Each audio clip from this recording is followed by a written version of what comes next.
Halo semua, selamat datang di channel YouTube saya Rizal Zumi Property. Di video kali ini saya sedang bersama dengan kawan saya Mas Bagus dari channel YouTube. Channel YouTube-nya Indeks Property. Oke, apa kabar Bagus? Baik Mas, baik. Udah lama nggak collab berdua? Iya, gitu lama banget. Terakhir apa ya? Kita sertifikat waktu itu ya. Itu lama banget Mas. Oke. Di video kali ini saya akan ngobrol-ngobrol dengan Mas Bagus tentang tanah yang belum bersertifikat. Kalau diurus ke BPN menjadi sertifikat itu tata caranya gimana, teknisnya gimana, mungkin sekitar itu sih. Jadi lebih ditingkatkan gitu Mas ya? Iya, ditingkatkan ke mungkin ke SHM gitu ya. Ini kenapa video ini saya buat Mas Bagus, kenapa Mas Bagus saya undang ke sini, karena ada beberapa komen pertanyaan tentang cara mensertifikatkan tanah yang belum ada sertifikatnya, mungkin masih letter C, dan sebagainya. Itu di kolom komen video saya, beberapa video saya tuh kolom komennya seperti itu. Nah, saya lihat Mas Bagus kan pernah bikin konten yang responnya itu lumayan rame tentang letter C, gire, letter D, itu kan saya lihat responnya lumayan rame lah, makanya makanya saya undang ke sini untuk sharing-sharing, siapa tahu bermanfaat buat saya, buat teman-teman gitu. Nah, mungkin di awal-awal ini saya mau tanya Mas, dari basicnya dulu, tanah-tanah yang belum bersertifikat itu ada apa aja Mas? Oke, untuk yang tanah-tanah yang legalitasnya belum ditingkatkan menjadi HM itu sebenarnya ada beberapa Mas. Ada satunya itu ada surat girik. Surat girik, oke. Jadi surat girik ini untuk secara kepemilikan memang sah. Untuk legalitasnya memang kepemilikannya memang ya sudah milik tanah ini. Cuman ada salah satu kendalanya, itu bisa kita bilang tuh minusnya. Itu untuk secara legalitasnya itu memang masih kurang. Ibaratnya tingkatnya masih lemah. Nah, itu sama halnya juga sama seperti kayak letter C atau D. Untuk masalah di legalitas secara hukumnya memang masih belum kuat. Makanya kenapa tanah yang belum bersertifikat dengan status seperti itu tuh, kalau menurut saya pribadi itu rawan untuk diserobot. Oh iya, ini juga banyak juga Mas. Juga banyak ya. Rawan untuk dicaplok mafia tanah. Nah, makanya betul. Kemarin itu saya pernah bikin konten tentang PTSL itu Mas Bagus. Itu di situ juga saya jelaskan bahwa ada peraturan baru dari pemerintah karena penerbitan e-sertifikat ini. Selambat-lambatnya kalau nggak salah tahun 2026, saya agak lupa peraturan pemerintah yang nomor berapa, itu ada di konten saya yang PTSL itu. Itu nanti saya sertakan linknya di deskripsi. Itu ada peraturan pemerintah bahwa tanah yang belum bersertifikat, intinya ya, itu akan diambil alih oleh negara.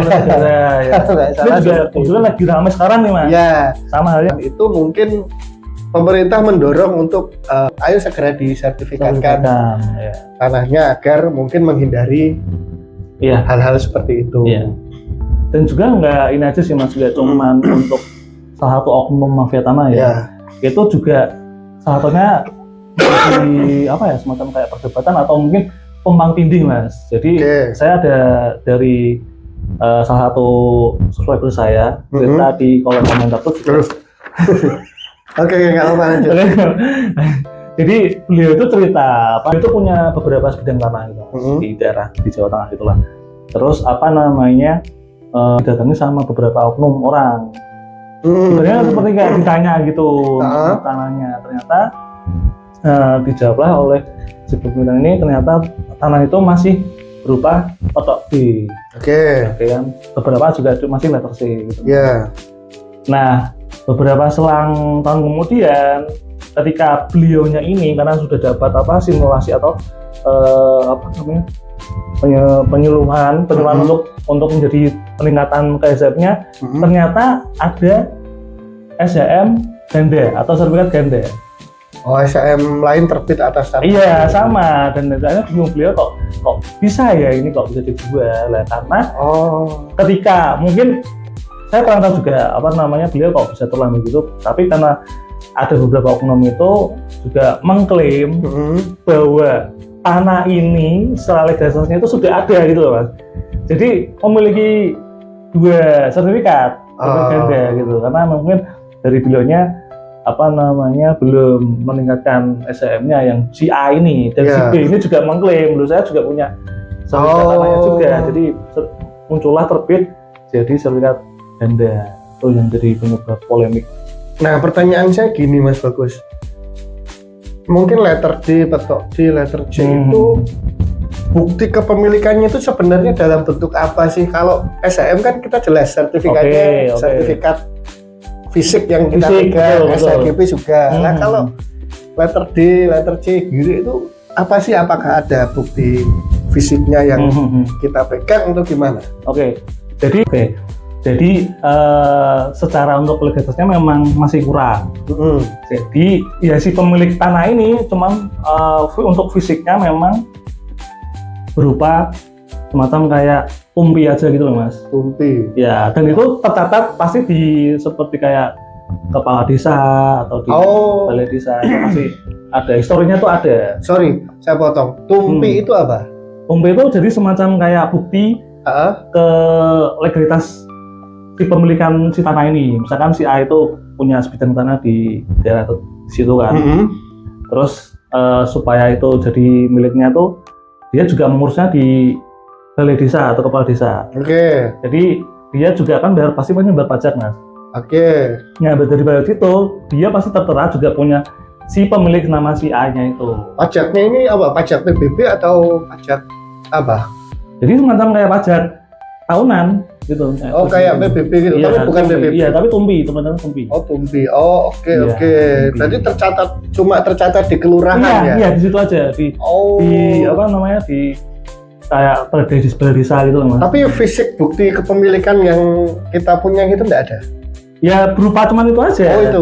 Makanya dari BPN, dari penyuluhan itu supaya untuk legalitasnya seperti aman. Makanya dari perangkat-perangkat desa semuanya untuk melakukan penyuluhan kepada warga desanya semuanya untuk meningkatkan menjadi SHM. Menghilangkan terjadinya seperti kayak tumpang tindih lah, sertifikat ganda, oknum mafia tanah gitulah. Juga beberapa juga banyak yang tanya juga. Dan ini salah satu juga Mas dari komentar saya itu bisa nggak untuk misalkan kayak surat kiri atau itu diperjualbelikan. Nah, itu gimana? Nah, ini yang benar juga. Sebenarnya tuh bisa saja untuk diperjualbelikan. Kalau terjadi transaksi itu kepemilikan di catatan kepemilikan di kelurahan, di balai desa itu berubah gitu. Iya, karena kan nanti kan tercatat di historinya Mas. Ada nama historinya. Iya. Transaksi tersebut tuh biasanya melibatkan notaris nggak sih? Atau hanya ya udah tahu sama tahu terus catatannya diubah di kelurahan, disaksikan kepala desa atau lurah? Dari saya ketahui dan beberapa kolom komentar yang cerita nih ke saya tuh rata-rata cuman hanya sampai di perangkat desa aja Mas. Walaupun ada di PPAT. Dibikinkan aja. Iya betul. Tapi rata-rata semuanya yang saya temui dan saya ini beberapa juga cerita itu cuman hanya sebatas sampai di perangkat desa aja Mas. Pertanyaan saya lagi Mas Bagus. Misalkan orang kalau punya tanah dengan status seperti itu pengen meningkatkan ke SHM, katakanlah tanah yang sudah bersertifikat lah. Syarat yang harus disiapkan apa aja? Mas Rizal, untuk beberapa syaratnya ini kan kebetulan lumayan ada banyak nih ya. Dan saya juga bawa catatan nih Mas. Oke, saya bacakan ya Mas ya. Silakan. Yang pertama itu ada namanya surat riwayat tanah Mas Rizal. Baik. Yang kedua itu ada namanya surat penguasaan fisik bidang tanah. Terus yang ketiga itu ada namanya bukti pembayaran tanah jika ada. Bukti pembayaran tanah. Itu yang selanjutnya itu ada namanya surat keterangan tidak sengketa. Peta lokasi dan sketsa tanah. Surat pernyataan penguasaan tanah secara sporadik. Fotokopi kartu keluarga dan fotokopi KTP. Terus SPPT PBB tahun terakhir, Oke. surat permohonan pengurusan sertifikat, pengukuran tanah oleh BPN. Jadi itu Mas ada 10. Oke, itu kira-kira teman-teman syarat untuk penyertifikatan tanah yang belum bersertifikat, tapi dengan catatan ini bukan dalam rangka PTSL ya. Ini Iya, beda. pengurusan secara beda. mandiri. Kalau yang PTSL ada di video saya yang lain. Nah, untuk step-stepnya sendiri itu sampai jadi sertifikat terbit itu kira-kira seperti apa Mas Bagus? Oke, untuk step-stepnya kebetulan juga ada catatannya juga Mas. Jadi untuk yang langkah-langkah step-stepnya itu, satu pastinya ada namanya persiapan dokumen Mas. Oh, yang tadi. Ya, sama pasti ya. itu secara mutlak memang harus dipersiapkan. Oke. Yang kedua itu ada namanya pengajuan permohonan ke BPN. Oke, diajukan ke Betul, BPN. dan untuk satunya itu ada namanya ini Mas, pengukuran tanah. Oh, jadi untuk di BPN itu nanti akan menjadwalkan untuk pengukuran tanahnya. Jadi nanti akan diukur ulang dari sama nggak itu apa namanya untuk tanahnya sama nggak, itu pastinya tanahnya juga bakalan terbit di SCM-nya juga pastinya itu. Terus yang keempat itu ada namanya pengumuman di kelurahan di desa. Oh, diumumkan di kelurahan di desa. Jadi nanti setelah pengukuran itu pasti ada namanya pengumuman itu setelah 14 hari gitu Mas. Oke, nanti yang selanjutnya itu ada namanya pemeriksaan dan penerbitan sertifikat. Jadi setelah pengumuman itu nanti ada namanya pastinya akan keluar dengan sertifikat itu menjadi SHM-nya itu Mas. Oke, yang terakhir itu untuk pengambilan. Oh, udah jadi ya? Sudah jadi. Jadi itu secara mutlak sudah menjadi hak milik dan untuk legalitasnya sudah aman. Oke. Nah, Mas Bagus, kalau PTSL itu kan jelas ada BPHTB-nya. Ya. Kalau yang saya tahu itu misalkan dasarnya dari jual beli, waris, hibah itu tetap ada BPHTB-nya. Rumusnya mengikuti asalnya tanah itu dari mana, dari jual beli, dari waris atau dari hibah. Kalau di PTSL itu setahu saya misalkan sertifikat mau terbit tapi ternyata BPHTB-nya itu kita tidak punya uang untuk membayarkannya. Itu kita bisa istilahnya mengutang BPHTB. Jadi nanti di sertifikatnya itu tertulis BPHTB terutang. Nah, kalau di proses yang tadi Mas Bagus jelaskan itu ada BPHTB-nya juga nggak? Iya, pastinya ada namanya BPHTB juga Mas. Oh sama ya. Jadi BPHTB itu sebenarnya untuk secara rumusnya atau perhitungannya itu sama seperti perhitungan BPHTB jual beli sama gitu. Oke, mungkin saya tambahkan teman-teman. Kalau ini mungkin setahu saya Mas Bagus, saya pernah baca itu. Jadi ternyata itu dilihat dulu dari asalnya tanah itu. Jadi semacam riwayatnya gitu ya? Betul. Asalnya itu apakah dimiliki pribadi dari lama, dari jual belikah, dari warisankah, atau dari hibahkah? Oke. Nah, itu ternyata beda-beda rumusnya, mengikuti rumus BPHTB waris, mengikuti BPHTB hibah, mengikuti BPHTB jual beli. Betul, rumusnya sama teman-teman dengan jual beli. Sama ya. Itulah. Kalau misalkan kita belum punya uang untuk membayar BPHTB sebelum sertifikatnya terbit, yang bisa dilakukan itu minta keringanan BPHTB ke Bapenda. Terus yang kedua itu minta penundaan penerbitan sertifikat sampai kita punya uang untuk membayar BPHTB.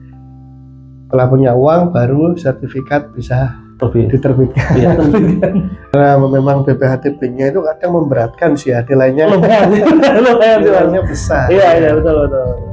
Waktu saya bikin konten PTSL itu ya ternyata banyak yang mengeluhkan BPHTB-nya besar, makanya jadi BPHTB terutang. Itu. Oke Mas Bagus. Oke. Mas Bagus, thank you udah Ya. mampir di tempat saya, ngobrol-ngobrol, ngasih insight, ngasih pengetahuan baru. Betul. Mudah-mudahan bermanfaat. Kapan-kapan kita bisa collab lagi. Ya, pastinya saya tunggu juga, Mas. Oke, terima kasih Mas Bagus. Ya, Oke, teman-teman, thank you udah nonton video ini sampai selesai.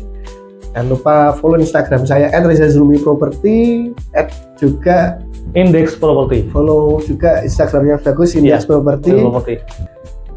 Jangan lupa juga tonton video saya yang lain. Iya. Bye-bye. Bye.